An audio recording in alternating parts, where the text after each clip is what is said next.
Good evening. Ed, as an officer and veteran, I thank you for your service.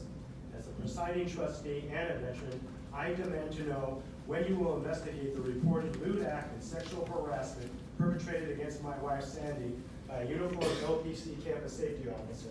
Ed, it is obviously you are proud of your military service. Your district and West Valley mission profiles are laden with your military accomplishments. As a retired officer and presiding trustee, I demand to know, what does it take for you to recognize a pervert and come to the immediate assistance of your sister veteran, Staff Sergeant Sandy Perry Rees?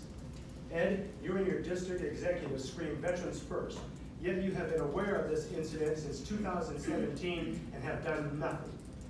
Another veteran and Gulf War participant, David Vett, screams veterans first.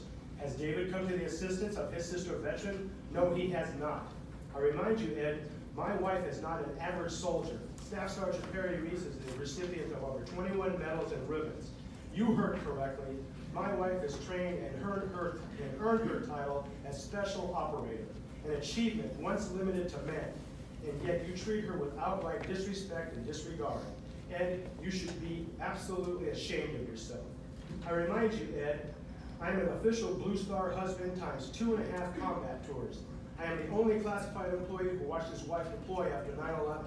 I remind you, Ed, I am the only classified employee whose wife served in Operations Noble Eagle and Iraqi Freedom. I remind you, Ed, I'm the only classified employee who was denied use of my accumulated leave after 9/11. This leave was critical in order to participate in Sandy's deployment and family bonding. As a military dependent in time of war, I was aware I may not see my wife again.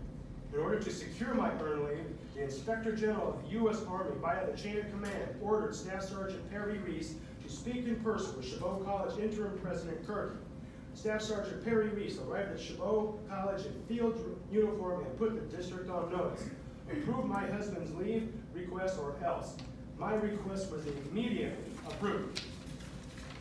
Ed, the reason my requests were denied, I was told I'm too valuable an asset, and the interim vice president had been hired for one project. That project did not include running the daily operations of business services. Refer to both of my personnel files for Nancy Morissetti's letter of apology. Ed, I remind you this fact: the only thing stronger than our armed forces is our military family. I am a lifetime member of that family. Ed, your previous interim chancellors failed miserably. Coda refused to investigate under the pretense she was too busy. Fallow was a waste of space. Gerhard condones lewd behavior towards women. Ed, do I have to remind you what the chain of command of responsibility is all about? Ed, your subordinates are irresponsible, negligent, corrupt, and deserve termination for cause. Ed, that leaves you completely responsible. I am old enough to recall our original Veterans First program, when our Vietnam vets came home. Chabot College jumped all over those GI Bill dollars. Same thing is occurring now. It's not about Veterans First, it's all about the money veterans bring. Ed, how will you explain yourself to the DOD, VFW, DAV, Wounded Warriors Project, Veterans Administration, and the Congressional Committee on Veterans Affairs? I told Ron, and I'm telling you, I possess more authority and power than both of you. I'm a taxpayer and a proud Blue Star husband of an American hero. Ed, fix it, or I will fix it for you. Time is not your ally. Thank you.